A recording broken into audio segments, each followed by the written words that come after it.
अध्यक्ष महोदय, यदि आपकी अनुमति हो तो कार्यक्रम का शुभारंभ किया जाए। अध्यक्ष महोदय, यदि आपकी अनुमति हो तो माननीय मुख्य अतिथि मंचासीन हो चुके हैं, कार्यक्रम की शुरुआत की जाए।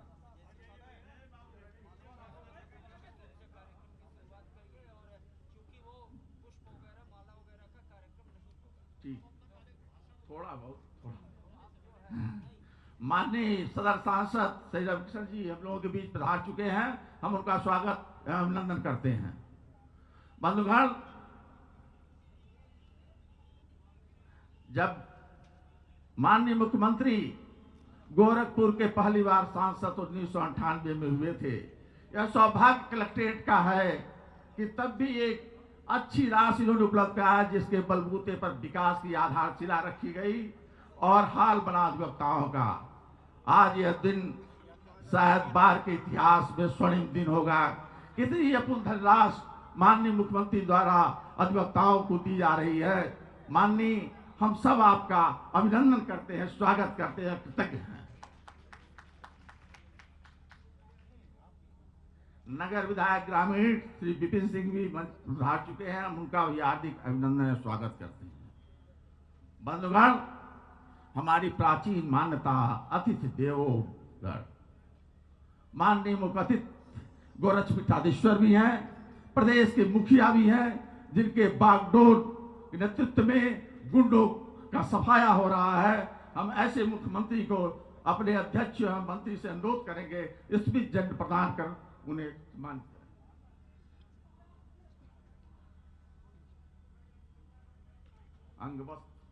अंगवस्त्र दे दो, अंगवस्त्र।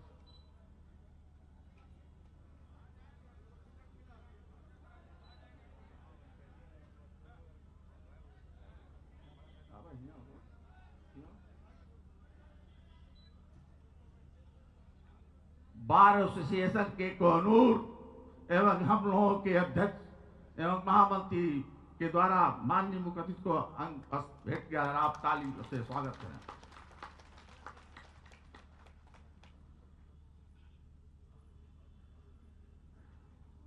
मैं पुनः अनुरोध माननीय अध्यक्ष अवतार त्रिपाठी एवं महामंत्री रमाशंकर तिवारी से अनुरोध करूंगा स्मृति चिन्ह माननीय मुख्यमंत्री को समर्पित करें।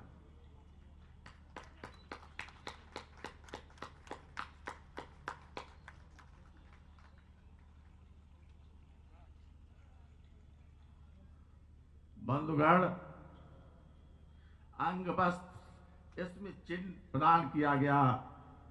अब वह समय आ गया है जिस घड़ी का हमें था इंतजार, वो घड़ी आ गई है। बार के इतिहास में एक स्वर्णिम दिन है। स्वर्ण अक्षरों में जो लिखा जाएगा माननीय मुख्य अतिथि के कर कमलों द्वारा। मैं माननीय मुख्य अतिथि से उसके पूर्व अनुरोध करूंगा भारत माता के चित्र पर माल्यार्पण करें। अध्यक्ष मंत्री जी उनके सहयोग वह दीप प्रज्वलन।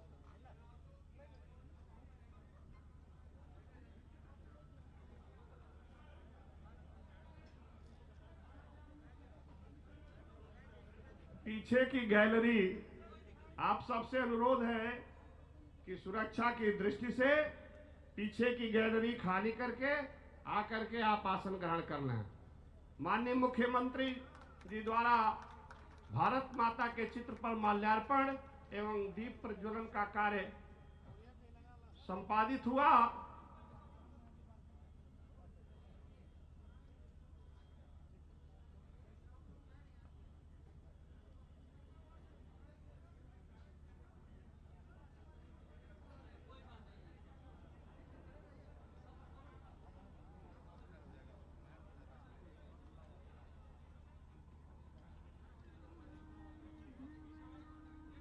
आपके इस भव्य शिलान्यास समारोह कार्यक्रम में माननीय मुख्यमंत्री जी ने दीप प्रज्वलित कर और भारत माता के पवित्र चित्र पर पुष्प अर्पित कर इस कार्यक्रम की औपचारिक शुरुआत कर दिया है।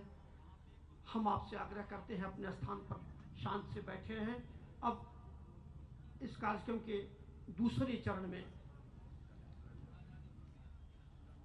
जो शिलान्यास कार्यक्रम है, जो मुख्य कार्यक्रम है आज के इस समारोह का, हम आग्रह करेंगे माननीय मुख्यमंत्री जी से कि वह शिलान्यास कार्यक्रम को अपने पवित्र हाथों से स्पर्श कर उसे सफल बनाए। माननीय मुख्यमंत्री जी, उत्तर प्रदेश शासन आपके गोरक्ष पीठ के पीठाधीश्वर, हम सबके, आप सबके परम सम्मानित, परम आदरणीय माननीय योगी आदित्यनाथ जी महाराज के कर कमलों से आज के इस विराट भव्य शिलान्यास समारोह का प्रारंभ हो चुका है। हम सब आज के क्षण में गौरवान्वित हैं। हम जानते हैं कि ऐसा क्षण इतिहास में जब आता है तो उसे छाती से लगाकर जिया जाता है और आंखों के सपनों के तारे बनाकर जिया जाता है। हम सब अभिभूत हैं अपने बीच में अपने ही माननीय मुख्यमंत्री को पाकर।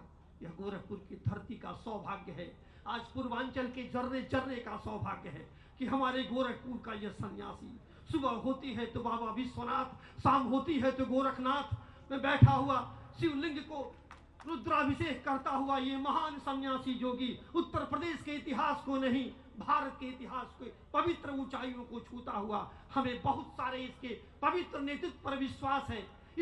इस देश की जनता को, उत्तर प्रदेश की जनता को इस महान पवित्र नेतृत्व पर भारी विश्वास के साथ हम इस कार्यक्रम में अगले वक्ताओं और अगले कार्यक्रम के लिए रूपरेखा प्रस्तुत करने के लिए संचालक महोदय से आग्रह करते हैं। धन्यवाद भाई सुरबान।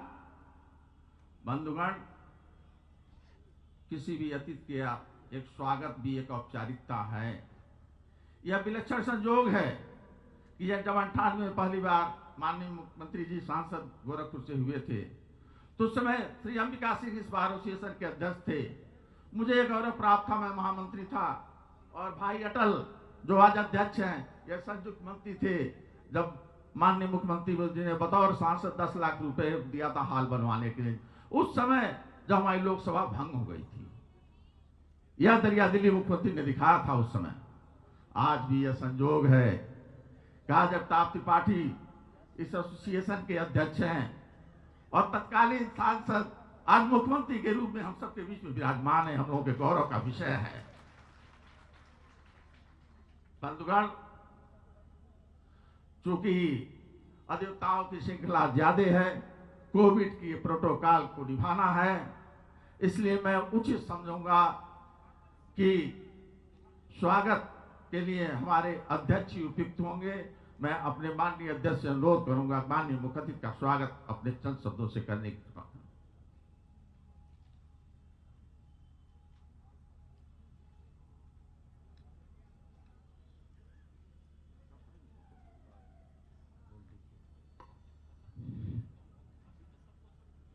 आज के कार्यक्रम के मुख्य अतिथि विश्व विश्रुत गोरक्ष पीठ के आदरणीय श्री महंत, उत्तर प्रदेश शासन के मुख्यमंत्री और हम सबके आशाओं के केंद्र बिंदु, जो हमारे हैं, हम जिनके हैं, ऐसे परम पूज्य आदरणीय योगी आदित्यनाथ जी महाराज,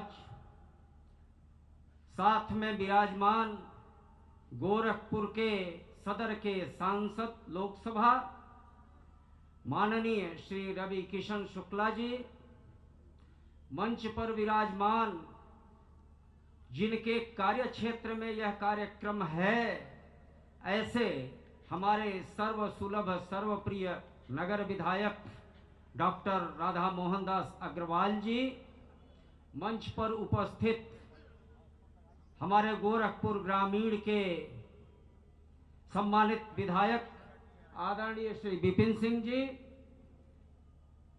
और पीछे मित्रगण, बहुत से महत्वपूर्ण कार्य पृष्ठभूमि से होते हैं।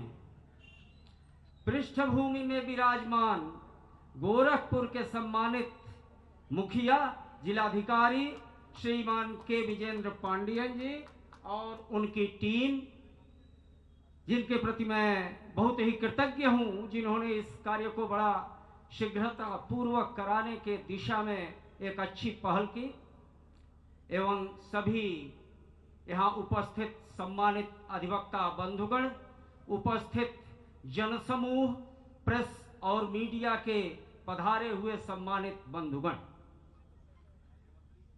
निश्चित रूप से आज का दिन गोरखपुर जिला अधिवक्ता एसोसिएशन के इतिहास के कालखंड में एक अभूतपूर्व दिन है। अभूतपूर्व दिन इस माने में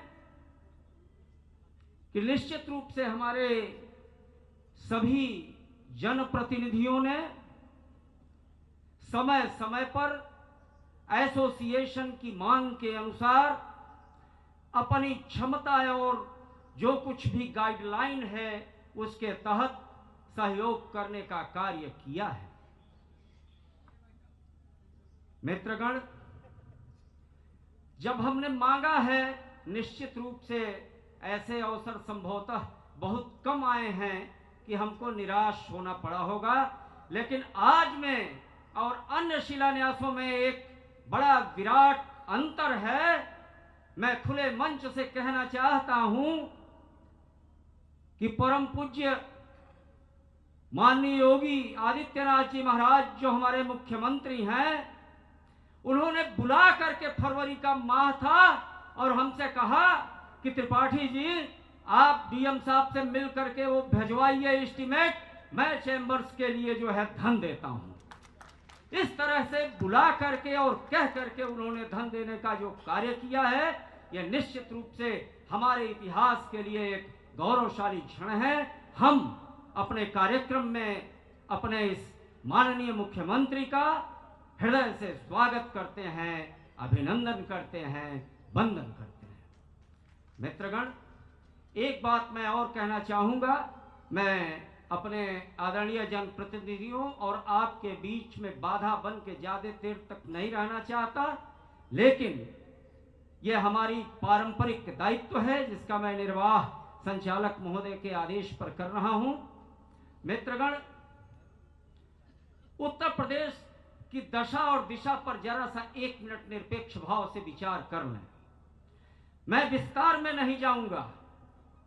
चाहे माफियाओं का साम्राज्य रहा हो और उनके एक एक दुर्ग कैसे कैसे ढह रहे हैं, यह सब आपके निगाहों के सामने है, मुझे कुछ कहना नहीं है। प्रदेश के हर जिले में जन स्वास्थ्य की पीड़ा को ध्यान में रखते हुए आयुष विश्वविद्यालय की स्थापना का जो गुरुतर दायित्व हमारे सम्मानित मुख्यमंत्री जी ने उठाया है, वो इतिहास में, भारत के इतिहास में एक मील का पत्थर साबित होने वाला है। लोगों को दवाई नहीं मिलती, चिकित्सा नहीं मिलती, चिकित्सा और दवा के अभाव में आम आदमी पीड़ित होता है, परेशान होता है। लेकिन इस पीड़ा को जिसने अपने मन के अंतर से समझने का प्रयास किया, वह व्यक्तित्व है योगी आदित्यनाथ, और उन्होंने इसके लिए जो है सिर्फ पीड़ा देखा ही नहीं, सिर्फ समझा ही नहीं, उसके निराकरण के लिए धरातल पर कार्य योजना ले आकर के और हर जनपद में एक आयुष विश्वविद्यालय की स्थापना का मार्ग प्रशस्त किया। मित्रगण, यह तो हो गई आपकी बात जो है स्वास्थ्य की और समाज में कानून व्यवस्था की, आप विस्तार से बताएंगे, लेकिन मैं इतना जरूर कहना चाहता हूं, अभी हम सब ने कोविड-19 के दंश को झेला है, हमने तमाम अपने प्रियजनों को खोया भी है, यह कहने में कोई पीड़ा नहीं, कोई असत्यता नहीं। लेकिन मित्रगण, मैं यह कहना चाहता हूं, तमाम राज्य सरकारों से तुलना कर लीजिए। मैं बड़ी जिम्मेदारी के साथ आज इस विराट मंच से आपके समक्ष रखना चाहता हूं कि उत्तर प्रदेश के मुख्यमंत्री के रूप में माननीय योगी जी ने गांव-गांव तक जो है लोगों की ट्रेसिंग कराकर, जांच कराने का काम कराकर कोरोना के सामूहिक जो फैलाव था उसको रोकने की दिशा में कदम उठाया। और इतना ही नहीं, हमारे जो विद्यार्थी, हमारे जो गरीब मजदूर, कोटा में विद्यार्थी फंसे हैं, बॉम्बे, अहमदाबाद, दिल्ली में मजदूर फंसे हैं, उन सबको अपने उत्तर प्रदेश की बसें भेज कर उनको मंगाकर उनको घर तक भिजवाने का महान कार्य, मानवीय कार्य और इस दायित्व का निर्वाह अगर मैं कहूं तो पूरे भारत में एक उदाहरण है, और वह हैं हमारे यशस्वी कहूं तो छोटा पड़ेगा, परम यशस्वी मुख्यमंत्री जी, जिन्होंने यह दायित्व निर्वाह किया। आपको याद होगा तमाम अगल बगल के हमारे प्रांतों ने मना कर दिया था कि हम नहीं किसी को बुलाएंगे, हमारे पास नहीं संसाधन है, लेकिन नहीं, दृढ़ इच्छा शक्ति, सामर्थ्य और कार्य की पूर्ति की उत्कट आकांक्षा के साथ जब योगी जी ने प्रण कर लिया तो वह सब कार्य कर करके आपके सामने रख दिया।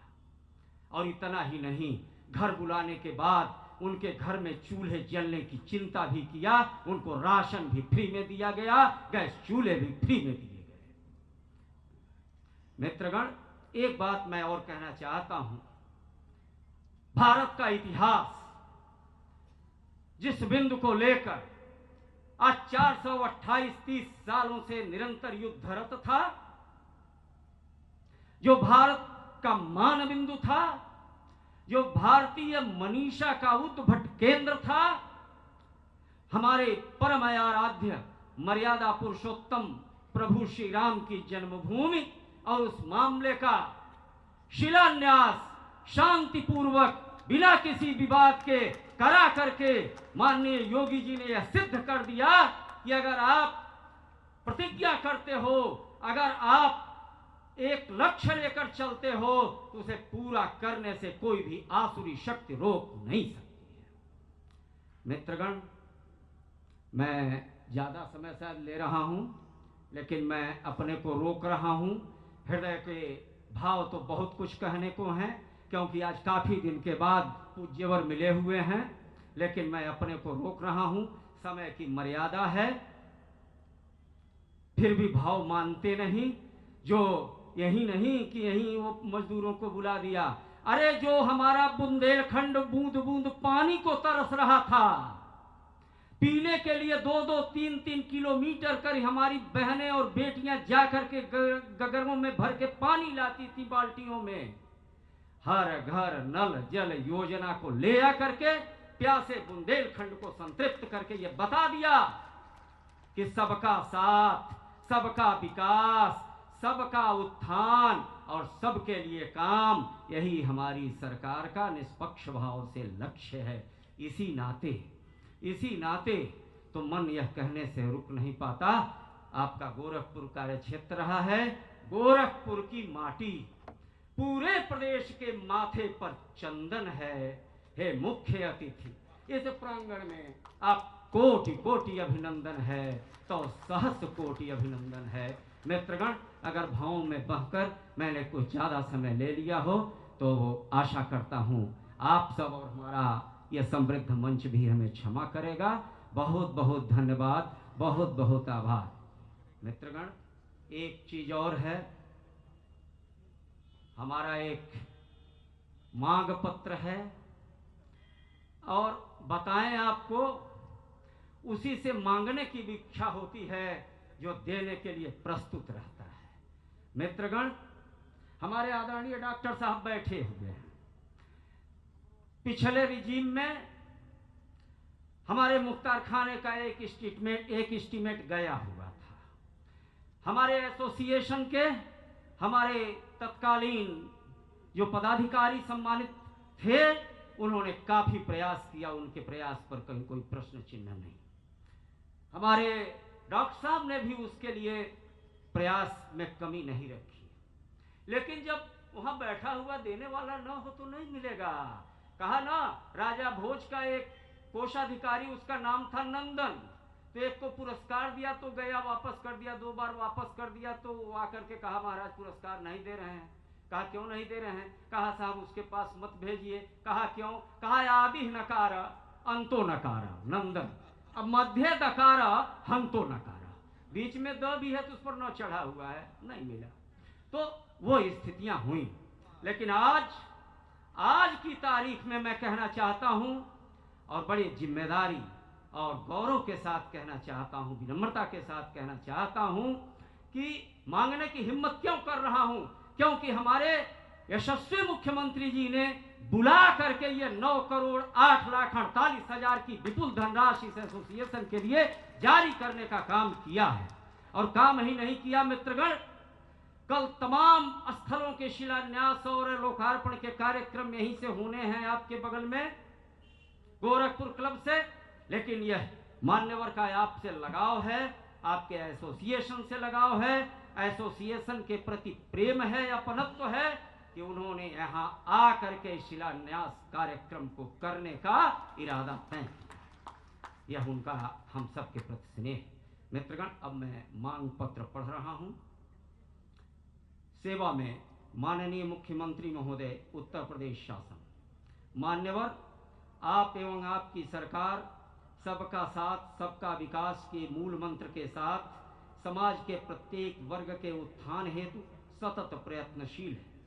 एक मजदूर से लेकर छोटे व्यापारी, कर्मचारी, शिक्षक, किसान आदि जो भी समूह हैं, ये सभी सरकारी आर्थिक सुरक्षा की छतरी के नीचे अपने आप को महफूज महसूस कर रहे हैं। एक वर्ग के रूप में अधिवक्ता समुदाय सरकारी आर्थिक सुरक्षा से वंचित है। ऐसे में आज संपूर्ण अधिवक्ता समुदाय आपकी तरफ, आपके इतिहास को देखते हुए आशा भरी निगाहों से देख रहा है, क्योंकि आप अधिवक्ता हितों की लड़ाई में सदैव अग्रगणी रहे हैं। अभी अभी आपने अधिवक्तागण के बैठने की उत्तम व्यवस्था को दृष्टिगत रखते हुए अधिवक्ता चैम्बर्स निर्माण का मार्ग प्रशस्त करते हुए विपुल धनराशि जारी किया है, जिसके लिए संपूर्ण अधिवक्ता समुदाय आपके प्रति श्रद्धावनत है। हमें आशा एवं विश्वास है कि आपकी संवेदनशीलता अधिवक्ता हितों को संरक्षण प्रदान करेगी। अस्तु। जिला अधिवक्ता एसोसिएशन गोरखपुर अधिवक्ता हित में श्रीमान का ध्यान निम्नांकित मांगों की तरफ आकृष्ट कराते हुए इसे क्रियान्वित करने की याचना करता है। नंबर 1, यह कि उत्तर प्रदेश अधिवक्ता कल्याण निधि न्यासी समिति की परिपक्वता धनराशि 10 लाख रुपए किया जाए। ज्ञात हो कि इस योजना के सदस्य अधिवक्तागण के वार्षिक अंशदान को 5 वर्ष तक के अधिवक्तागण 50 रुपए से बढ़ाकर 100 कर दिया गया। 5 से 10 वर्ष के अधिवक्तागण की वार्षिक अंशदान 100 से बढ़ाकर 250 कर दिया गया। 10 वर्ष से अधिक के अधिवक्तागण का वार्षिक अंशदान 250 रुपए से बढ़ाकर 400 रुपए कर दिया गया। अधिवक्ता कल्याण निधि का कूपन पहले 5 रुपए का लगता था, उसे बढ़ाकर 10 रुपए कर दिया गया। इस योजना की आजीवन सदस्यता अंशदान 3100 रुपए की जगह पर 5100 रुपए कर दिया गया, किंतु परिपक्वता धनराशि हाय रे विपाक, जो 1989 में 25 वर्ष के बाद 1,25,000 व 30 वर्ष के बाद 1,50,000 रुपए नियत थी, उसमें कोई बढ़ोतरी नहीं की गई। वह आज भी उतना ही है, जबकि रुपए का अवमूल्यन हो रहा है और आज से 25 वर्ष बाद 1,25,000 रुपए का कोई महत्व नहीं होगा। ऐसी स्थिति में कल्याण निधि की परिपक्वता धनराशि को मांग के अनुरूप बढ़ाया जाना उचित एवं न्याय संगत है। यह कि बुजुर्ग अधिवक्ताओं को कम से कम 10,000 रुपए प्रतिमाह पेंशन दिए जाने की व्यवस्था सुनिश्चित की जाए। यह कि नए अधिवक्ताओं को कम से कम 5 वर्ष तक 5,000 रुपया प्रतिमाह स्टाइपेंड दिए जाने की व्यवस्था की जाए। यह कि आयुष्मान योजना के अंतर्गत अधिवक्ता समुदाय को भी पात्रता की श्रेणी में रखा जाए। यह कि कोविड-19 कोरोना से संक्रमित अधिवक्ताओं को उचित सहायता धनराशि उपलब्ध कराया जाए। यह कि स्वतंत्र राजस्व न्यायालयों के गठन का मार्ग प्रशस्त किया जाए। यह कि अधिवक्ता गण को भी सस्ते दर पर आवास हेतु भूखंड उपलब्ध कराया जाए तथा आवास निर्माण हेतु सस्ते दर पर ऋण उपलब्ध कराने की व्यवस्था सुनिश्चित की जाए। अतः अनुरोध है कि अधिवक्ता हित की उपरोक्त मांगों पर सहानुभूतिपूर्वक विचार करते हुए इसे क्रियान्वित करने का कष्ट करें। अधिवक्ता समुदाय आजीवन आपका आभारी रहेगा। अब मैं यह ज्ञापन अपने माननीय मुख्यमंत्री जी को दूं इसके पहले एक और हमारी छोटी सी मांग है जो मैं अपने माननीय मुख्यमंत्री जी के श्री चरणों में निवेदित कर रहा हूं। सेवा में माननीय मुख्यमंत्री महोदय उत्तर प्रदेश शासन मान्यवर सादर अवगत कराना है कि जिला अधिवक्ता एसोसिएशन गोरखपुर अपने सीमित संस्थानों में अधिवक्ता गण के पठन पाठन हेतु पुस्तकालय की व्यवस्था करते हुए उसे विधि की पुस्तकों से सुसज्जित किया है। विधिक पुस्तकें त्वरित एवं पारदर्शी न्याय की आधारशिला होती हैं। जिला अधिवक्ता एसोसिएशन के पुस्तकालय में विधिक पुस्तकें काफ़ी पुरानी हो गई हैं तथा पर्याप्त अभाव है। ऐसे में एसोसिएशन के पुस्तकालय में विधिक पुस्तकों की उपलब्धता सुनिश्चित कराया जाना तथा सूचना प्रौद्योगिकी के इस युग में पुस्तकालय को तकनीकी रूप से सुसज्जित किया जाना आवश्यक है। अतः श्रीमान से सादर अनुरोध है कि जिला अधिवक्ता एसोसिएशन गोरखपुर के पुस्तकालय को विधिक पुस्तकें एवं प्रौद्योगिकी से सुसज्जित करने हेतु उचित एवं आवश्यक धनराशि जारी करने की कृपा करें। अब मैं यह मांग पत्र अपने आदरणीय माननीय मुख्यमंत्री जी को समर्पित कर रहा हूं।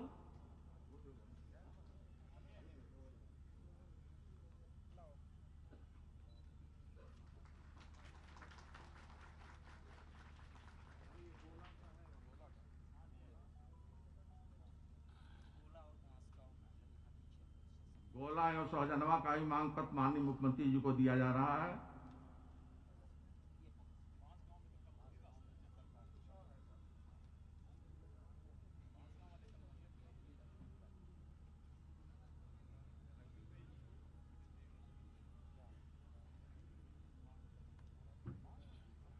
धन्यवाद अध्यक्ष जी। बंधुगण, आपने अपने प्रियजस्वी वक्ता विवेक ऊर्जा ज्ञान ऊर्जा के धनी वाणी के सौम्य प्रखर वक्ता को सुना। अध्यक्ष जी ने मान पत्र भी रखा, मान पत्र भी रखा। मैं अपेक्षा और आशा करता हूं जिस प्यासी धरती बुंदेलखंड को जल की व्यवस्था माननीय मुख्य अतिथि ने किया, ये तो बड़ा ही छोटा मांग पत्र आपका है, उनके समक्ष यह अवश्य पूरा होगा। राजकोष रिक्त हो चिंता नहीं है काज की, प्रजाजन सुखी रहे यही सच्चे निधन राजा के।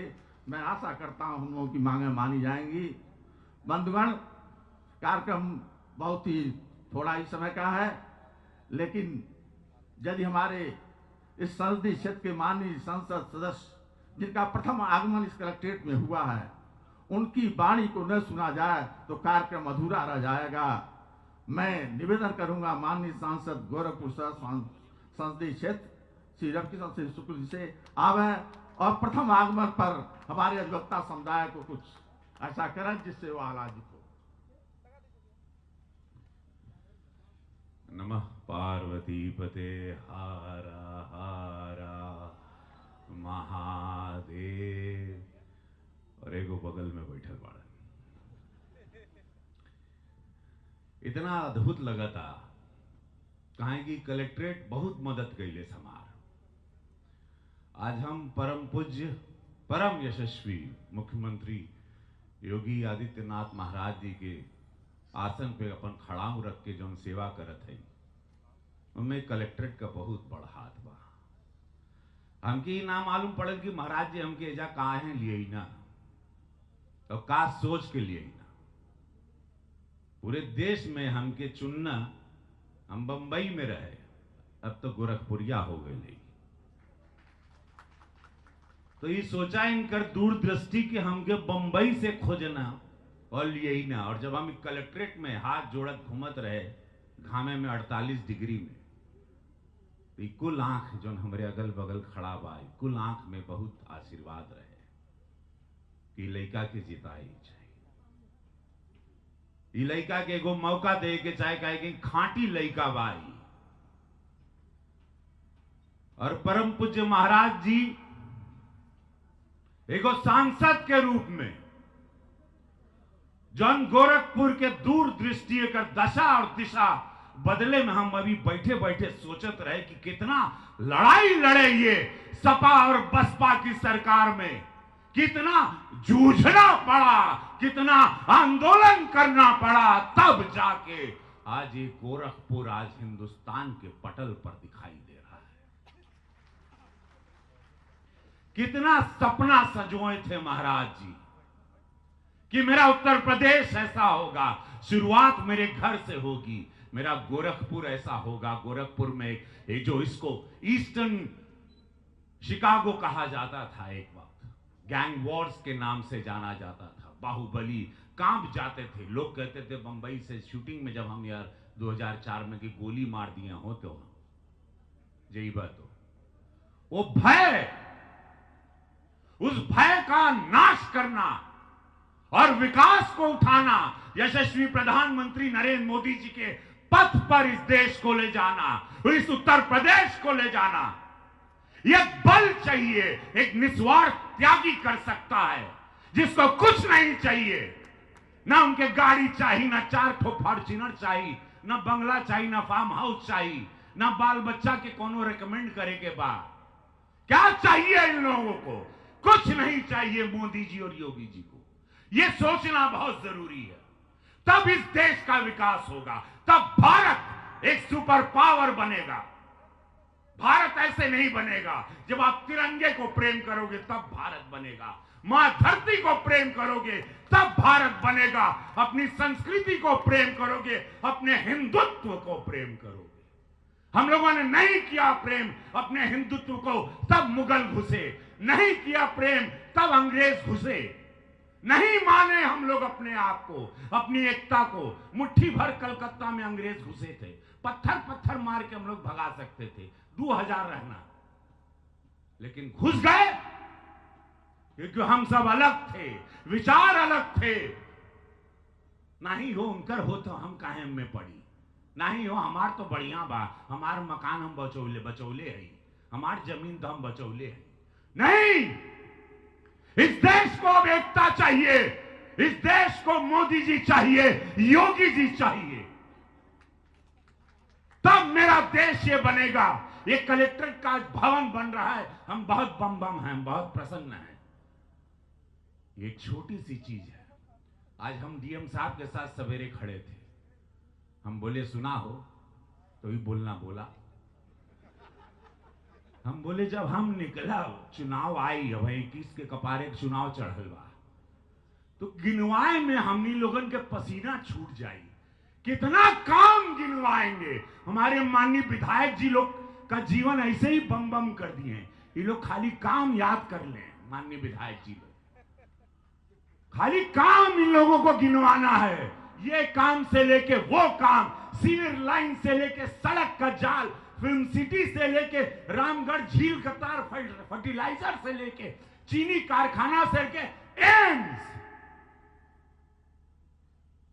कभी किसी ने सोचा था, आप लोग सब बुद्धिजीवी लोग यहां बैठे हैं, एम्स, कभी किसी ने सोचा था चीनी कारखाने शुरू होंगे, फर्टिलाइजर होगा, सड़कों का जाल होगा। 12,000 रुपया स्क्वायर फीट गोरखपुर का भाव चल रहा है, जमीन नहीं मिल रहा है यहां, हमको नहीं मिल रहा घर बनाने के लिए। हम घोजत है कब से, आप लोग को खबर होगा, जमीनें नहीं मिल रहा। महाराज जी के का कह देना हो। बस यह बोला, बहुत सोचने वाली बात है। एक रहिए, हम लोग बड़े धन्य, हम लोग का भाग्य बहुत बड़ा है। 2014 में मोदी जी मिल गए, नहीं तो हम लोग बर्बाद हो जाते। हम लोग को बर्बाद करने की बहुत बड़ी प्लानिंग चल रही थी। हम लोग बहुत भाग्यशाली हैं कि हम लोग को पूज्य योगी महाराज एक मुख्यमंत्री की तरह मिले, और 2017 और 2020 मात्र 3 साल में पूरा काया पलट दिए उत्तर प्रदेश का। एक नंबर मुख्यमंत्री में नाम चलता है पूरे देश में इनका। कार्य से लेके, सच्चाई से लेके, कथनी करनी में कोई अंतर नहीं। बोला प्रेम से हारा हारा महादेव, नाभि से बोला हो, कलेक्ट्रेट में हुआ तो का भाई, बोलो जय श्री राम, नाभि से, नहीं तो अंग्रेज घुसेगा, मुगल घुसेगा। बोलो जय श्री राम, जय जय श्री राम, हर हर महादेव। माननीय विधायक लोगन के प्रणाम, मंचासीन सब लोगन के एक साथे प्रणाम करब। जय हो।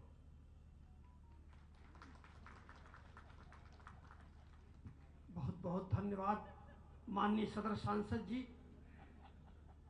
हम आपको ही एक ऐसे सत्य को और तथ्य को बताएंगे, बहुत दूर तक नहीं जाएंगे।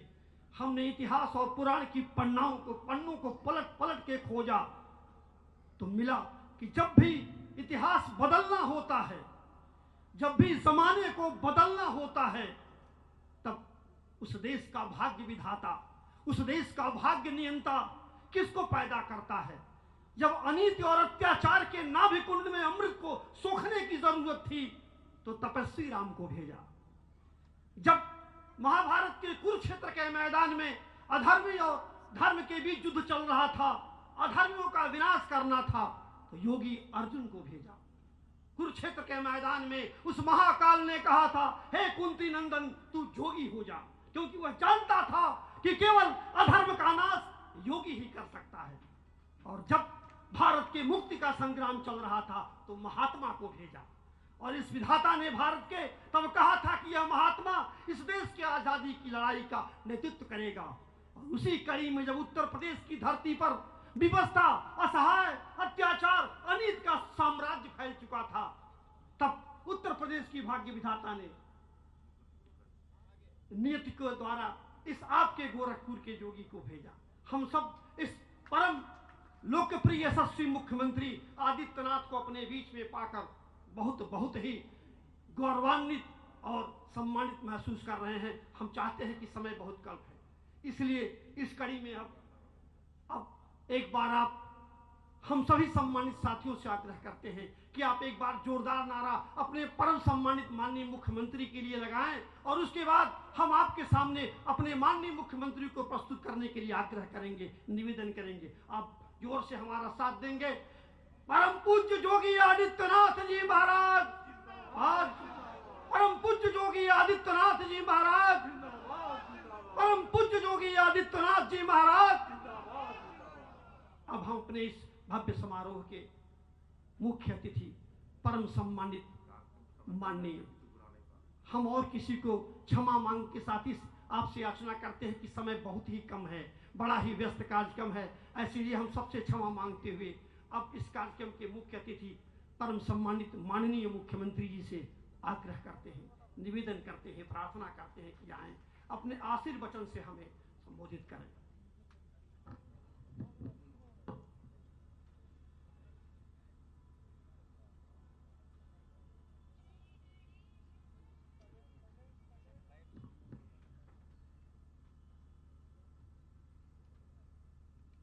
गोरखपुर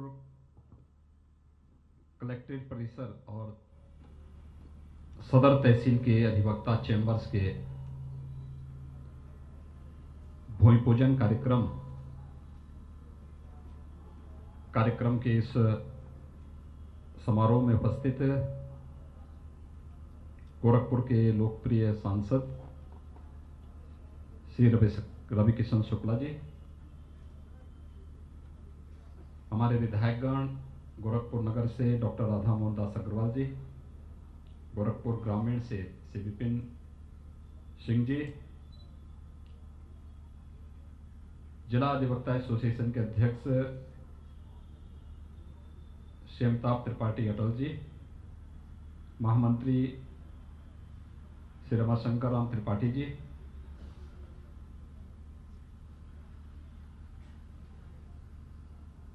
आज के इस कार्यक्रम में उपस्थित जिला अधिवक्ता एसोसिएशन के वरिष्ठ उपाध्यक्ष श्री रजनीकांत मिश्र जी,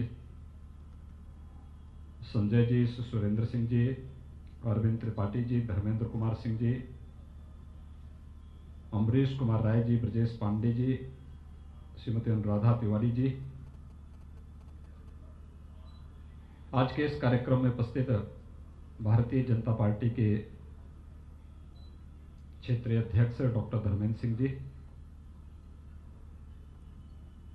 महानगर अध्यक्ष राजेश गुप्ता जी, जिलाध्यक्ष युधिष्ठिर सिंह जी, गोरखपुर के मंडलायुक्त, गोरखपुर के जिलाधिकारी, पुलिस और प्रशासन के सभी अधिकारीगण, जिला अधिवक्ता association, civil court bar association तथा विभिन्न जो तहसील हैं उनसे जुड़े हुए जो एसोसिएशन हैं उनके भी तमाम पदाधिकारी आज के इस कार्यक्रम में उपस्थित हुए हैं, उनके सभी पदाधिकारीगण और गोरखपुर के सभी वरिष्ठ अधिवक्तागण और उपस्थित भाइयों बहनों, मेरा आज का जो कार्यक्रम है ये केवल इस समय केवल अधिवक्ता समुदाय के लिए है, इसलिए मैं आपके अवसर और आप सबका हृदय से अभिनंदन करता हूं और आपको बधाई देता हूं कि गोरखपुर कलेक्ट्रेट में और सदर तहसील के अधिवक्ताओं के लिए अच्छे सुविधायुक्त चैम्बर्स का निर्माण यहां पर होगा। गोरखपुर कलेक्ट्रेट से इसकी शुरुआत हो रही है और मुझे लगता है कि प्रदेश के अंदर हर एक कलेक्ट्रेट में, हर एक तहसील में, हर एक सिविल कोर्ट बार एसोसिएशन में हम ऐसे ही अच्छे चैम्बर्स अधिवक्ताओं के लिए बना सकेंगे। इसके लिए इसका शुभारंभ यहाँ से किया जा रहा है। मैं इसके लिए आप सबका हृदय से बधाई देता हूँ, आप सबको अपनी शुभकामनाएं भी देता हूँ। प्रदेश सरकार ने एक निर्णय लिया है कि हम विभागीय कार्यालयों को एक जगह लेकर के जाएं और हम गोरखपुर और वाराणसी कमिश्नरी से इसकी शुरुआत कर रहे हैं। मंडल के जितने भी कार्यालय होंगे वह एकीकृत भवन में हम लोग देने जा रहे हैं और मुझे लगता है इसका सबसे अधिक लाभ या तो जनता को होगा या अधिवक्ता भाइयों बहनों को होगा, क्योंकि उनको अब अपने वादकारी के कार्य के लिए 10 कार्यालय नहीं जाना पड़ेगा, बल्कि एक ही बिल्डिंग में, एक ही जगह में उनको सारी सुविधा उपलब्ध हो पाएगी। इस दृष्टि से यह कार्यक्रम का शुभारंभ हम गोरखपुर से करने जा रहे हैं। गोरखपुर के मंडल से जुड़े हुए पहले चरण में सभी कार्यालय एक भवन में हम लोग लेके आने जा रहे हैं। उसके निर्माण कार्य की स्वीकृति हम लोगों ने दे दी है और उसके साथ ही हम लोगों ने ये भी कहा है जहां पे कोर्ट का भवन बने, जहां पर मंडल के सभी कार्यालय बने या मंडलायुक्त से जुड़ी हुई जो कमिश्नर्स कमिश्नर का कार्यालय बने, तो वहां पर उनके बार एसोसिएशन के लिए भी, जितने भी उनके स्वयं के कार्यालय के लिए भी और अधिवक्ताओं के चैम्बर्स के लिए भी व्यवस्था अच्छी होनी चाहिए, क्योंकि दोनों जब एक साथ मिलकर के चलेंगे तब हम वादकारी के हितों को संरक्षित कर पाएंगे। और इस दृष्टि से इस कार्यक्रम का शुभारंभ करते हुए मुझे बहुत प्रसन्नता की अनुभूति हो रही है। मैं जानता हूं पिछले 10 महीने से वैश्विक महामारी कोरोना से हर व्यक्ति त्रस्त है। दुनिया की बड़ी बड़ी ताकतें इससे पस्त हो गई। आप मीडिया को देखते होंगे, अमेरिका के अंदर जो दुनिया की सबसे बड़ी ताकत है, वहां की स्थिति कितनी खराब है और वहां पर जनजीवन को उसने कैसे प्रभावित किया है। ब्रिटेन जिसने टीका की शुरुआत की, वहां पर फिर से नए स्ट्रेन ने फिर से वहां पर एक नई समस्या खड़ी की है। फिर से लोग लॉकडाउन की तरफ जा रहे हैं। लेकिन देश के अंदर भी और प्रदेश के अंदर भी प्रधानमंत्री मोदी जी के मार्गदर्शन में कोरोना के खिलाफ जिस एक अभियान को हम लोगों ने मार्च 2020 में प्रारंभ किया था, आज जब हम 21 की शुरुआत में हैं तो बहुत विश्वास के साथ कह सकते हैं कि आज प्रदेश के अंदर ड्राई रन हो रहा है, एक ट्रायल किया जा रहा है कि वैक्सीनेशन का कार्यक्रम कैसे होना है। 5 तारीख को पूरे प्रदेश के अंदर होगा और फिर हम विश्वास के साथ कह सकते हैं कि मकर संक्रांति के आसपास हम लोग वैक्सीन लेकर के, प्रदेश की जनता के लिए वैक्सीन लेकर के भी हम प्रदेश के अंदर और देश के अंदर इस कार्यक्रम को आगे बढ़ा करके इस सदी की सबसे बड़ी महामारी को परास्त करने में सफल होंगे। लेकिन यह एक सामूहिक प्रयास है। आपने देखा होगा जब हम लोग किसी एक महामारी से लड़ते हैं तो महामारी से लड़ने के लिए केवल सरकार ही उसको सरकार को ही उन चीजों का सामना नहीं करना पड़ता है। महामारी है तो स्वाभाविक रूप से सरकार उसको लीड करेगी, सरकार नेतृत्व देगी, लेकिन सरकार के नेतृत्व के साथ जब पूरा तंत्र शामिल होता है, आम जनमानस और विभिन्न संस्थाएं एक साथ उनके साथ सहयोगी बनती हैं, तो सफलता की एक नई कहानी कहती हुई दिखाई देती है। कोरोना के खिलाफ उत्तर प्रदेश के इस प्रयास को अगर WHO ने सराहना की तो उसके पीछे ये सामूहिक प्रयास है। सब लोगों ने मिल करके, एक साथ मिल करके, प्रधानमंत्री मोदी जी के मार्गदर्शन में प्रदेश सरकार के द्वारा जो अभियान प्रारंभ किया गया था, उस अभियान में सबकी सहभागिता का परिणाम रहा कि उत्तर प्रदेश देश के अंदर सबसे बड़ी आबादी का राज्य होने के बावजूद कोरोना का सबसे अच्छा परिणाम देश के अंदर देने में सफल रहा है। तो उसके पीछे कारण इसी सामूहिकता का है, जिसमें अधिवक्ताओं का भी, चिकित्सकों का भी और समाज के व्यापारियों का भी और हरेक तबके के लोगों का भी भरपूर सहयोग शासन को प्राप्त होता रहा। और आज उसका परिणाम है कि हम सफलतापूर्वक आज से 2 महीने पहले प्रदेश के अंदर कोरोना के लगभग 68,000 से अधिक पॉजिटिव केसेस थे। आज सुबह जब मैं गोरखपुर के लिए चला हूं तो बैठक लेकर के चला हूं, उस समय केवल 13,000 पॉजिटिव केस पूरे प्रदेश के अंदर हैं। आप देख सकते हैं कि 68,000 से कम करते करते करते करते आज 13,000 तक हम पहुंच चुके हैं। सबसे अच्छी रिकवरी इस समय देश के अंदर उत्तर प्रदेश की है। लगभग 97% तक हम रिकवरी के रेट को पहुंचा चुके हैं। मृत्यु दर 1% के आसपास है, इसको उससे भी नीचे लाने का प्रयास किया जा रहा है।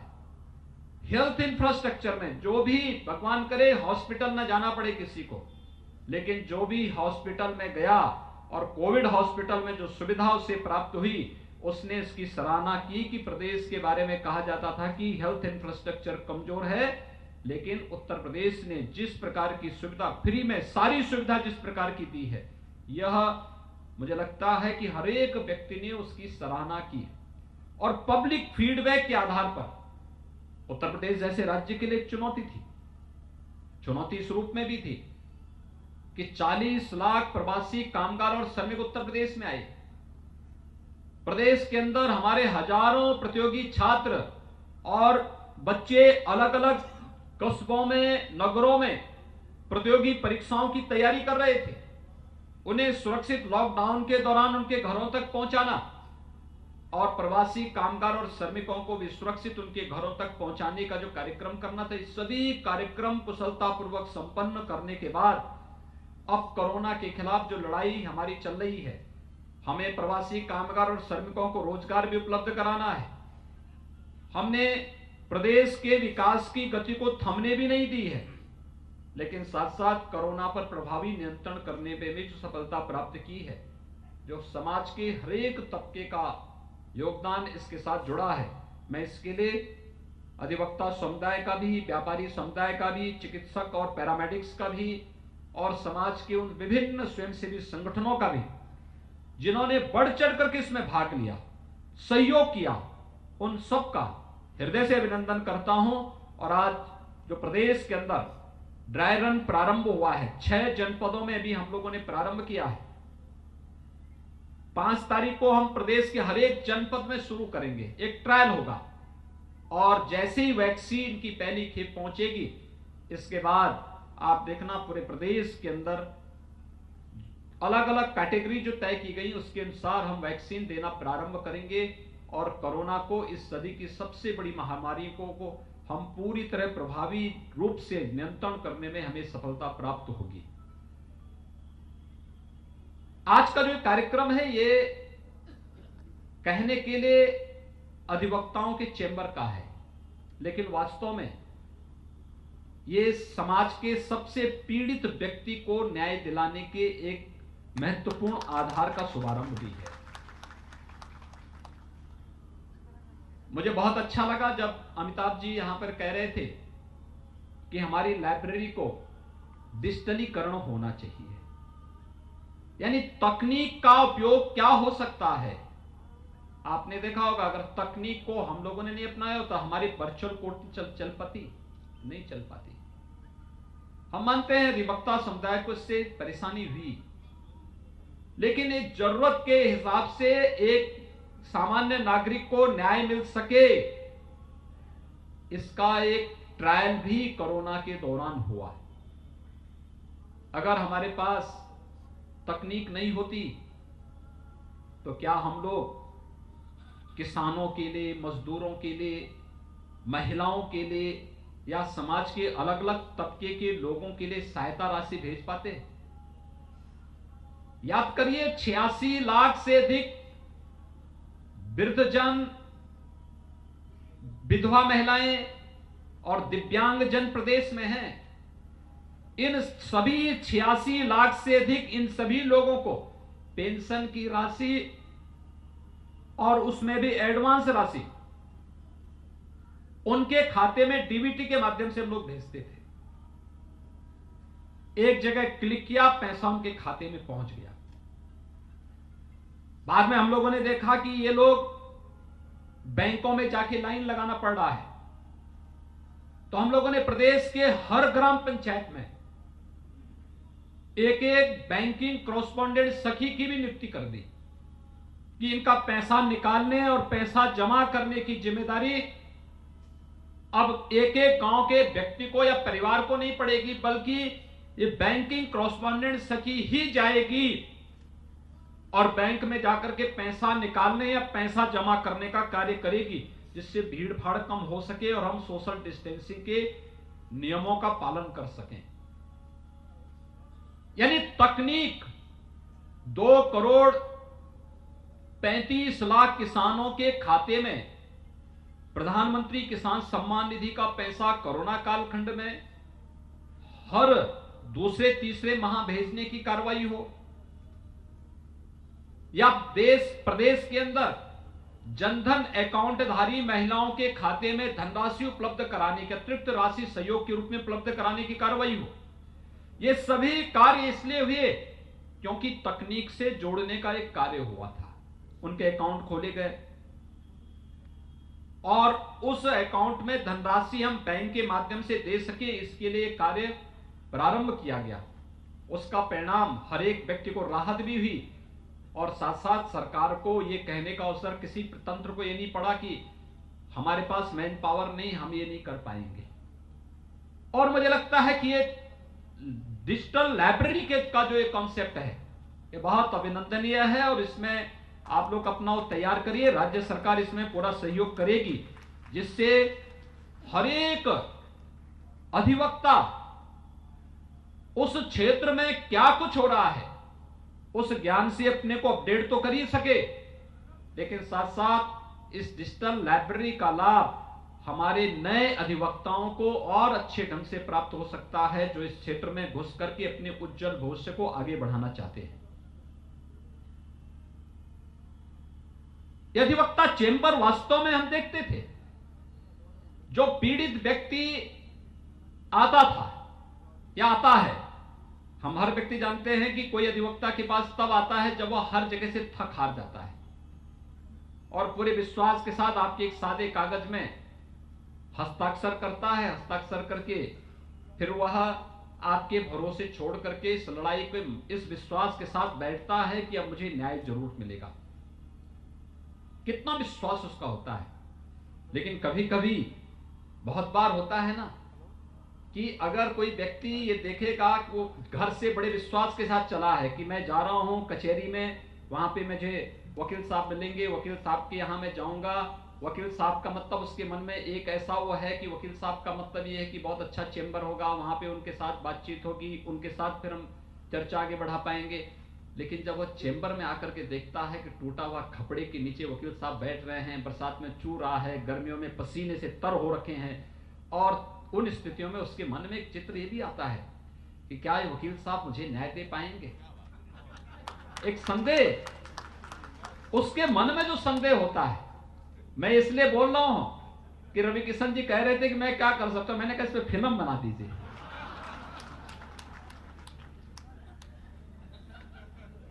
और इसमें बहुत सारे हमारे अधिवक्ता ऐसे होंगे, भाई अभिमन्यु पांडे जी यहां बैठे हैं, जो फिल्म में रोल करने के लिए तैयार हो जाएंगे।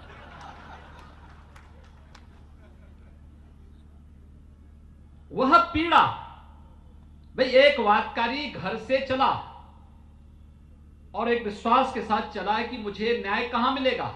देखिए उसे नहीं मालूम कि जिलाधिकारी को देना है, एडीएम को देना है, मंडलायुक्त को देना है, एसडीएम को या तहसीलदार को किसको देना है, या डिस्ट्रिक्ट जज को, एडिशनल डिस्ट्रिक्ट जज को, सीजीएम को किसको देना है। वो तो ये मानता है वकील साहब है, उसको जज के चेहरे के बारे में जानकारी नहीं। वह तो ये मान के चलता है कि मुझे न्याय वकील साहब देंगे।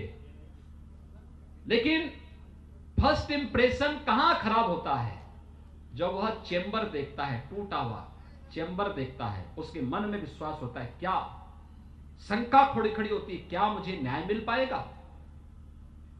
इस शंका का समाधान होना ही चाहिए और इसलिए अच्छे चेंबर अधिवक्ताओं के लिए बनने ही चाहिए। और इसी दिशा से हम लोगों ने अधिवक्ताओं के अच्छे चेंबर बनाने का कार्य प्रारंभ किया है।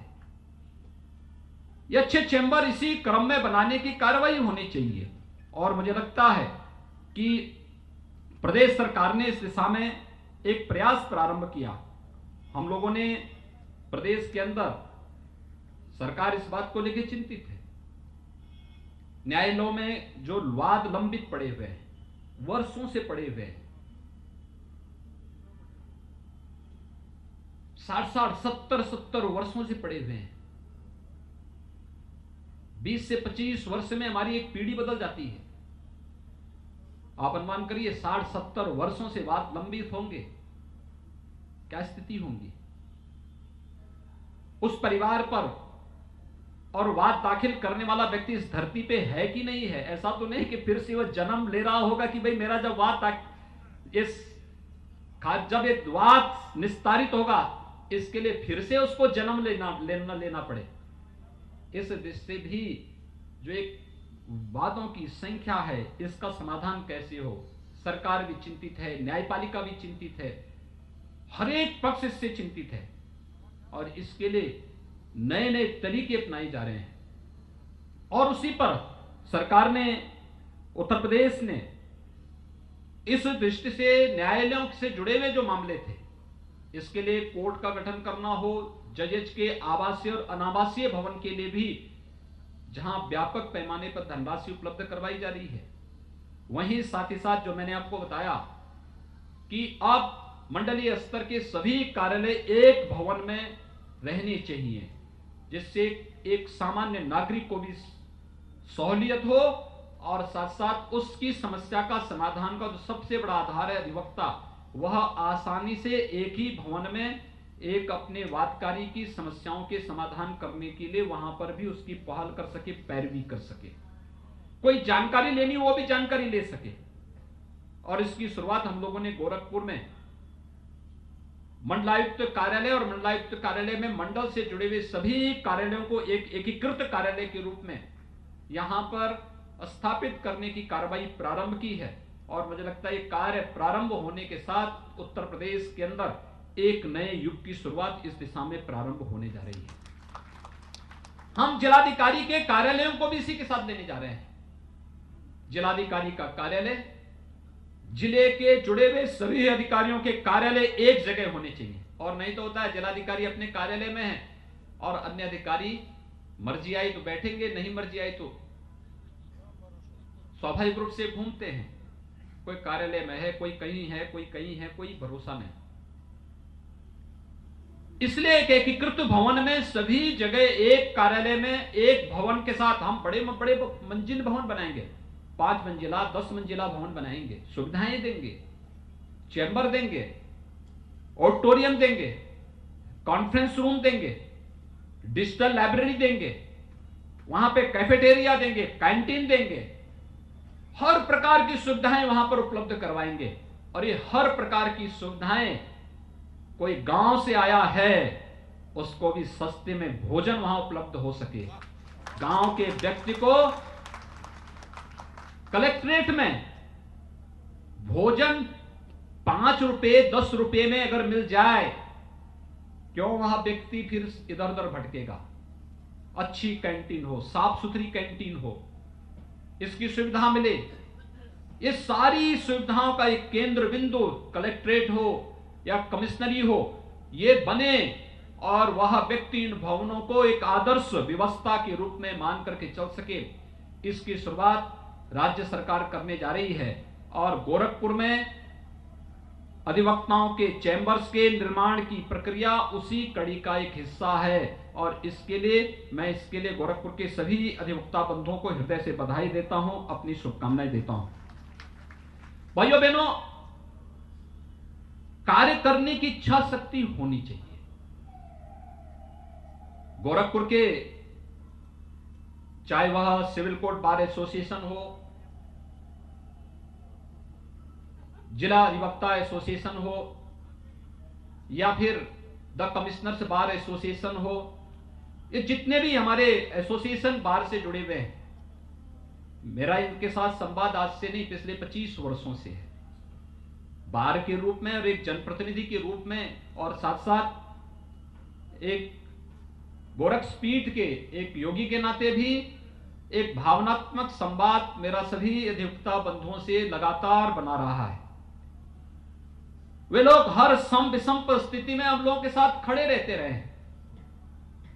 उस समय उनके लिए कोई दायरे नहीं रहे हैं, तो स्वाभाविक रूप से एक संवाद रहा। इसलिए 1998 में जब मैं सांसद बना तो पहली डिमांड मेरे पास यहां की आई थी और हम लोगों ने जिला अधिवक्ता एसोसिएशन में उस समय एक बड़ा सभागार का निर्माण करके यहां के अधिवक्ताओं को समर्पित किया था। बाद में उसका विस्तार भी हुआ, उसको और एक नए रूप में आगे बढ़ाने का कार्य हुआ। इसके बाद फिर इस कार्यक्रम को आगे बढ़ाने का कार्य द कमिश्नर्स बार एसोसिएशन ने, सिविल कोर्ट बार एसोसिएशन ने, इन सभी एसोसिएशन ने भी अपने अपने समय में कार्यक्रम आगे बढ़ाए थे। लेकिन समय के अनुरूप हम लोगों ने न केवल कलेक्ट्रेट में और कमिश्नरी में, बल्कि हम लोग इस कार्यक्रम को तहसील स्तर पर भी ले जाना चाहते हैं। आज मुझे कंपियरगंज तहसील में मैं जा रहा हूं, कल सैजनवा और बांसगांव तहसील का हम लोग करने जा रहे हैं, फिर और भी तहसीलों के लिए प्रदेश के अंदर अलग अलग कमिश्नरी है, कलेक्ट्रेट है या फिर तहसील किए हैं, उन सभी स्थानों पर अधिवक्ताओं के लिए उस प्रकार की सुविधा युक्त चैम्बर के निर्माण की प्रक्रिया को राज्य सरकार तेजी के साथ आगे बढ़ाएगी, जिससे दिखने के लिए वह अधिवक्ता का चैम्बर होगा, लेकिन वह वास्तव में एक कॉमन मैन के लिए, एक सामान्य नागरिक के लिए न्याय पाने का एक मंच बनेगा। और उस मंच का एक कार्यक्रम, उसका शुभारंभ हम लोग यहां से कर रहे हैं। शुरुआत ईमानदारी पूर्वक होगी तो उसके परिणाम भी ईमानदारी पूर्वक सामने आएंगे। मुझे देख के कभी कभी आश्चर्य होता है, राज्य वही है, संसाधन भी वही है, तंत्र भी वही है, केवल सरकारें बदली हैं। और क्या परिवर्तन लाया जा सकता है? याद करिए, गोरखपुर में 1947 से 2017 तक कुल 12 गवर्नमेंट मेडिकल कॉलेज बने थे। 12। मैं आज ये बात आपके सामने इसलिए कह रहा हूं क्योंकि आप प्रबुद्ध या प्रबुद्ध वर्ग है, लोगों के सामने इस चर्चा को आगे बढ़ा सकता है, लोगों को बता सकता है 1947 से लेकर 2017 इन 70 वर्षों में कुल कितने मेडिकल कॉलेज बने थे? 12। और 3 वर्ष में 2017 से 2020 के बीच में हम लोग बना रहे हैं 30 नए medical college, government medical college 30 नए बना रहे हैं। पुराने मेडिकल कॉलेजेस में सुपर स्पेशलिटी ब्लॉक की स्थापना कर रहे हैं, जिनमें वे अब सुपर स्पेशलिटी की सुविधाएं, विशेषज्ञता की वे सभी सुविधाएं उपलब्ध कराने जा रहे हैं। उसके भवन बनके तैयार हो चुके हैं, वहां पे हम लोगों ने पद स्वीकृत कर दिए हैं, नियुक्ति की प्रक्रिया चल रही है। 2 जगह एम्स बन रहे हैं, गोरखपुर का एम्स आपके सामने है, ऐसे ही रायबरेली में भी एम्स बन रहा है और वाराणसी में भी एम्स जैसा संस्थान निर्माण कार्य उसका युद्ध स्तर पर चल रहा है। यानी 1947 से लेकर के 17 तक की स्पीड क्या थी, और अचानक आपने देखा होगा कल प्रधानमंत्री जी ने लाइट हाउस प्रोजेक्ट का शुभारंभ किया है देश के अंदर। एक प्रकार से फैब्रिकेटेड आवासीय सुविधा है।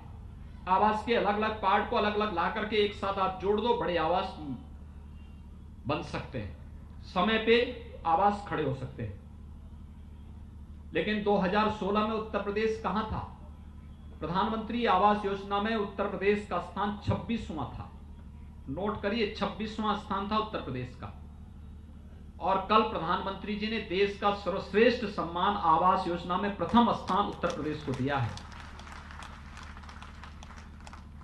यानी उत्तर प्रदेश 17,58,000 आवास इस दौरान इतने गरीब परिवारों को शहरी क्षेत्र में एक एक आवास उपलब्ध कराने का कार्य उत्तर प्रदेश ने किया है। करने की इच्छा शक्ति हो, जिसको नहीं करना उसके 10 बहाने हो सकते हैं। लोग कहते थे, मुझे याद है जब गोरखपुर की वायु सेवा हमें प्रारंभ करनी थी तो गोरखपुर के लिए जो सर्वे आया, सर्वे में कहा गया 6 पैसेंजर हैं। तो मैंने कहा ये सर्वे फर्जी है। और आज आप देखिए 8 शहरों से गोरखपुर जुड़ा हुआ है वायु सेवा से। दिल्ली के लिए 3 वायु सेवा चलती है, मुंबई के लिए 2 चलती है, बेंगलोर, हैदराबाद, कोलकाता, प्रयागराज, लखनऊ, सब जगह चल रही है। जगह ही नहीं पड़ी, वायु यानी एयरपोर्ट पे जगह ही नहीं है, कहां पे एयरक्राफ्ट खड़ा होगा। ये जितना भी वायु सेवा का विस्तार हुआ है, ये विकास में भी सहयोगी बना है। आज गोरखपुर की सड़कें चौड़ी हो रही हैं। आज गोरखपुर स्वास्थ्य सेवा के एक नए हब के रूप में स्थापित हो रहा है। विकास का एक नया मॉडल बन रहा है और विकास के इस नए मॉडल के साथ सभी सड़कों का चौड़ीकरण उसी प्रक्रिया का हिस्सा है। यह कहीं ना कहीं प्रत्येक नागरिक के जीवन में एक नया परिवर्तन लाता है। हमें दिखने के लिए दिखता होगा कि हम गोरखपुर में हैं, हम सोचते हैं अयोध्या में मंदिर बन जाएगा, क्या होगा?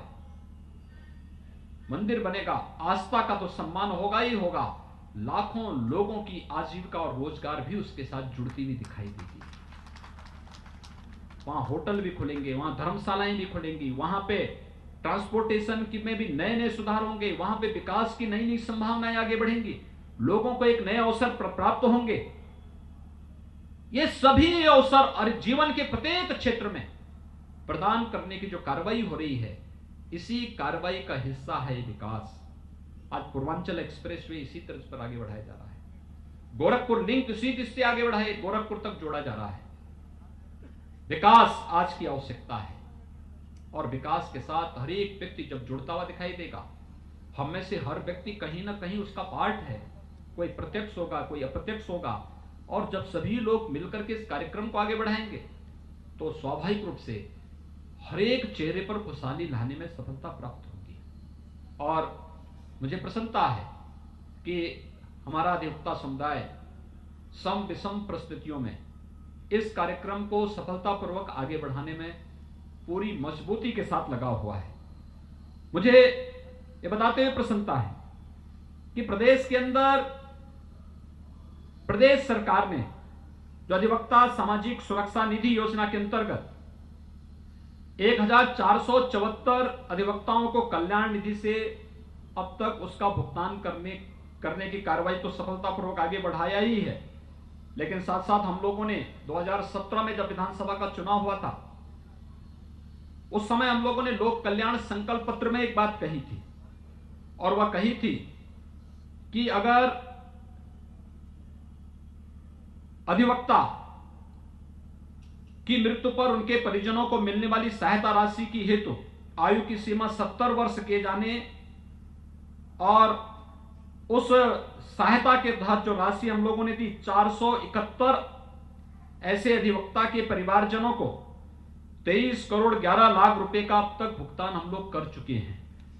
जिन अधिवक्ताओं की इस दौरान मृत्यु हुई और उत्तर प्रदेश में अधिवक्ता सामाजिक सुरक्षा निधि के अंतर्गत मृत दावे के रूप में 662 मृतक अधिवक्ताओं के आश्रितों को कल्याण निधि से भी 4,46,33,000 से अधिक धनराशि का भुगतान अब तक हम लोगों ने किया है। प्रदेश के अंदर युवा अधिवक्ताओं के लिए भी हम लोगों ने एक घोषणा की थी कि युवा अधिवक्ताओं के लिए उनकी जो लॉ से संबंधित पुस्तकें होंगी, पत्रिकाएं होंगी, इसके लिए 5,000 रुपए प्रति अधिवक्ता 3 वर्ष के लिए, चालू वित्तीय वर्ष के लिए हम लोगों ने जो धनराशि उपलब्ध कराई उसमें 1,87,90,000 रुपये इस दिशा से हम लोगों ने स्वीकृत किए हैं, जिसमें से 1,60,00,000 रुपये वितरित भी किए जा चुके हैं। इसके अलावा चाहे वह हाईकोर्ट प्रयागराज में हो या लखनऊ में हो, वहां पे अधिवक्ता चेंबर्स के लिए और पार्किंग के लिए भी बहुत समस्याएं हैं। तो हम लोगों ने हाईकोर्ट में प्रयागराज में इसके लिए 573 करोड़ रुपए की वित्तीय स्वीकृति वहां के लिए उपलब्ध कराई है। इसके साथ ही लखनऊ में भी 184 करोड़ रुपए चेंबर के लिए और मल्टी लेवल पार्किंग के लिए हम लोग वहां पर उपलब्ध कराए हैं।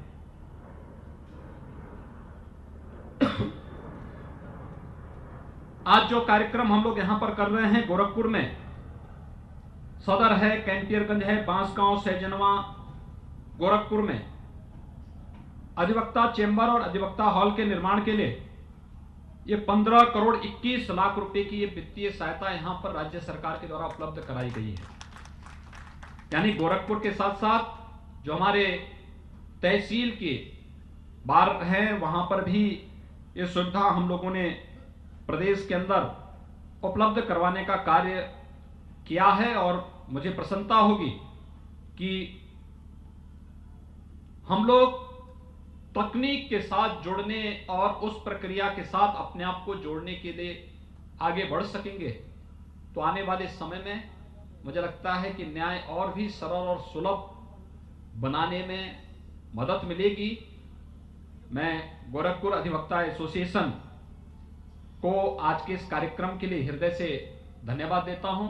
जो मांग पत्र उन्होंने हमारे सामने रखा है उसका पूरा अवलोकन करके सरकार उसमें पूरा सहयोग उन्हें उपलब्ध कराएगी। और आप सबको मैं इस अवसर पर हृदय से बधाई देता हूं। 2021 का यह वर्ष आप सबके लिए मंगलमय हो।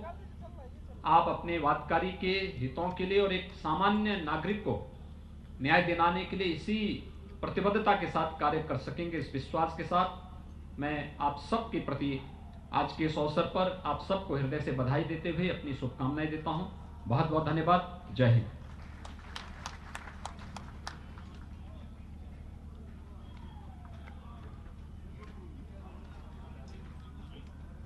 बंधुगण, यह कार्यक्रम हम लोगों का अपनी भव्यता पूर्णता को प्राप्त कर चुका है। माननीय मुख्य अतिथि के संबोधन के पश्चात अब यह समापन की तरफ अग्रसर है। मैं अपने एसोसिएशन के लोकप्रिय अध्यक्ष श्री अवतार त्रिपाठी पटेल जी से अनुरोध करूंगा कि माननीय मुख्य अतिथि एवं आप अतिथियों का अपना आभार प्रकट करें। क्योंकि सुबह फोन उनको लगा है कि आप है ना करा इंतरा उपाले, इसलिए हमने इनको कर लिया था। परम पूजनीय आज के मुख्य अतिथि आदरणीय गोरक्ष पीठाधीश्वर योगी जी महाराज, हमारे मंच पर विराजमान हमारे सम्मानित जनप्रतिनिधिगण, सम्मानित अधिकारी, यह तो औपचारिकता है, लेकिन कोई कार्य उसकी औपचारिकताओं के पूरा होने पर ही पूरा होता है। मित्रगण, फरवरी में जब महाराज जी ने कहा कि मैं आपको धन दे रहा हूं, एस्टीमेट भिजवाइए, डीएम साहब से बात करके बनवाइए, मैंने डीएम साहब से चर्चा किया और डीएम साहब ने बड़े ही तत्परता के साथ, मैं कहना चाहूंगा, इस कार्य को कार्यदायी संस्था को बुला करके तत्काल मानचित्र तैयार करने का निर्देश दिया और उस निर्देश के आधार पर हमारी कार्यदायी संस्था ने एक एस्टिमेशन, एक डीपीआर बना करके शासन को भेजा। इस बीच कोरोना का कालखंड आया, 8-10 महीने का ड्राई पीरियड रहा। दीपावली के दूसरे दिन मैंने पूज्य महाराज जी से मिल करके यह निवेदन किया कि महाराज जी अभी धन हम लोगों का नहीं आया। तो महाराज जी ने कहा भाई देखिए स्वीकृत तो मैंने कर दिया है, मुझे याद है, लेकिन आप कोविड की स्थिति देख रहे हैं, बहुत जल्दी ही आपका धन आपको चला जाएगा। और यह कहने में कोई संकोच नहीं, वो बहुत जल्दी शब्द जल्दी ही रहा और हमारा जो है तहसील और कलेक्ट्रेट का 9,08,48,000 की धनराशि आपके हवाले महाराज जी ने कर दी।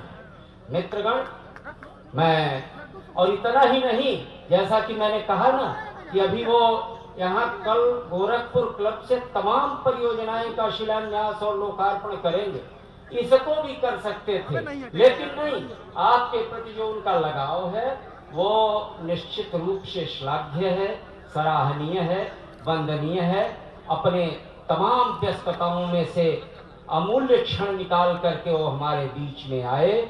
मैं हृदय से उनके प्रति कृतज्ञता ज्ञापित करता हूँ, जिला अधिवक्ता एसोसिएशन की ओर से आभार ज्ञापित करता हूँ। हमारे अन्य जो सम्मानित जनप्रतिनिधिगण हैं, निश्चित रूप से रवि किशन जी हमारे लिए नए हो सकते हैं, लेकिन हमारे 2 विधायकगण आदरणीय राधा मोहन दास अग्रवाल जी का भी इस एसोसिएशन के उत्तरोत्तर विकास के क्रम में निरंतर सहयोग रहा है। और आज के इस दिन हमारे ये दोनों ग्रामीण और नगर के विधायक और हमारे माननीय सांसद हमारे बीच में आए।